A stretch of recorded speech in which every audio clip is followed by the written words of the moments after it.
Hello there. Thank you so much. I'm really grateful that you could find time again to join me. Thank you so much for those ones who are joining me for the very first time. Karibuni sana. Kindly subscribe. It is free of charge. It is not charged anything for you to subscribe to my channel. Today I'm so grateful. I am so upbeat about you joining me, but I'm so upbeat because I want to talk about a very pertinent issue that is affecting not just employees at the workplace, but is also affecting families. This is an issue that is very close home because I've had to deal with an employee who had to go through this, and they had to go through depression because of this issue. I'm talking about gambling. Gambling is an issue that is affecting marriages, is affecting families, is affecting relationships, not just at home, but even at the workplace. And so when we talk about work life and the balance therein, we cannot go away, we cannot shun talking about gambling. I say it is an issue that is very close home because some years back, around 2015, I had to deal with an employee. This employee took a loan facility from a bank. He came to my office and he told me he's resigning. And I asked him, why are you resigning? And he told me, I've gotten another job. So I probed further because he didn't look like someone who has gotten another job. So I probed further, and on probing I realized that this person had taken the loan. He had bought a laptop, and he wanted, or rather he was resigning so that he can go and be a serious gambler. That is very sad. That really caught me off guard. That this person is resigning. He has taken a loan facility. He has bought a laptop, which he believes if he was to concentrate on gambling, he will earn more money than what he's earning on a monthly basis at the organization. And so for him, it is the best decision that he's ever made. On probing further, he told me he has won severally, and he believes if he was to give it more of his time, he will earn more or get more money than what he earns at the workplace. I tried to talk to him. We spent hours and hours talking. He came the following day. I told him we had appointments, but he said no. He's made up his mind he has to go. And I released him. He went out there fully knowing that he's going to gamble his way to riches. And we lost touch for quite a while. Some years later, 3 years later, he's calling me and he's telling me the plan didn't work. And he's asking for a job. And so I told him I don't have a job at that particular time. He followed it through with a Facebook friend request, which I accepted. But I started looking at what he was posting and I realized there was a problem. I gave him a call. We had some 2-3 discussions. After some time, he went into serious depression because of this. Thank God this was taken up and he was able to get the help that he needed. But as we speak, he is still struggling in terms of getting out of gambling. The wife left, the children are there. He is completely a shell of himself right now. And I say this because gambling is an issue that really affects a family in a serious way.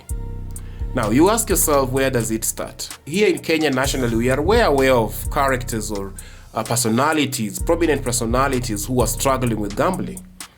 Talk of the late Justice Zacchaeus Chesoni, to whom it is said that he had a gambling problem. And he died some years back. I believe he was the chairman of the Electoral Commission of Kenya, the ECK then. We have people like who've come out to talk about their addiction to gambling, like creatives like Terence the Creative. You know, you look at such people and when they tell you it is a serious issue, some people take it as a joke. And so it starts with small things. Gambling starts with you putting in 20 shillings, getting 100, and you're thinking, if I return these 100, I'll probably get 1,000. And if I return that 1,000, I'll probably get millions. So the thing is, it starts small. But there is a rule in the gambling industry that the house always wins. I know we have stories of people who've made it large in terms as gamblers. They are there, but what the gambling organizations will not tell you is how many marriages, how many relationships, how many families they've broken. Because a gambler will sell almost everything in the house just for them to go and gamble. They will even sell the cutleries in the house. Anything that can be sold for them to get that feel good, to get that feel of satisfaction. It is said that as gamblers, once you gamble and you win, there is a chemical that is released in your brain called dopamine. Dopamine, what it does, it gives you an excitement and hope that you can do it, you can make it. It gives you that excitement that you want to do it over and over again. And before you know it, you've sold everything. From the house, your marriage is gone. People even gamble the school fees for their children. This is sad. And I am talking more majorly to men, because most men are the ones who gamble. They gamble in these betting firms are here. They are making billions out of you. Your hard-earned cash. You go into gambling. Our scientists tell us that gambling sometimes starts out of stress. Probably you are in need of cash. And so the easiest way, I have 20 shillings, I want 100. So I put these 20 shillings hoping that I will be able to win so that I can make that 100 shillings that I so madly need. And so out of that, I don't get anything.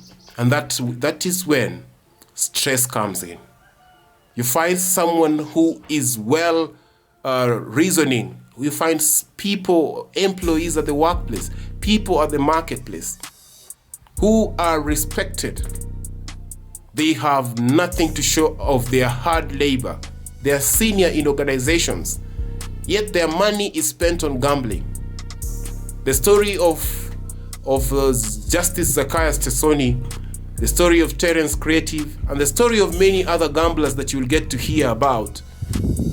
If those ones don't make you stop or make you get worried if you are a gambler, then probably you have to experience it yourself to know that it's a serious thing. And so from where I sit, I will say that please don't start if you've never been there. Things might be hard, things might be thick, but don't start gambling. It starts small, and before you know it, you're gambling everything and anything that you can set your hands on. And before you know it, you are into depression because you do not have the money, and you've broken so many relationships because you keep on borrowing to go and gamble. You keep on taking things from the house to go and gamble. And before you know it, everything is gone. Anything, any scheme, any promise of getting rich quick needs to be taken with a pinch of salt. Your hard-earned cash should not just go like that. And so as a professional, my prayer and my hope is that we will watch out into this monster that completely destroys relationships, destroys families, destroys marriages, because people want to get rich quick. Another thing that gamblers do lie a lot. You lie from one person to another. You lie about your well-being. You lie about your finances. You lie about your next move. You ask money from person X to pay person Y.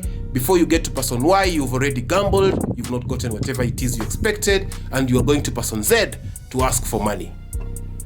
Again, to pay person X and Y. And before you get to pay person X and Y, you've gambled again.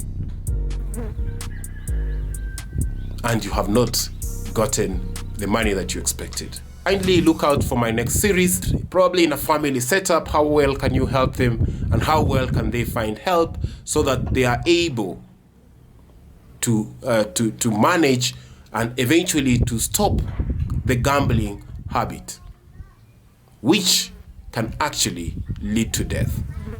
That is information that I thought you should know. My name is Collins Peru, and thank you for listening.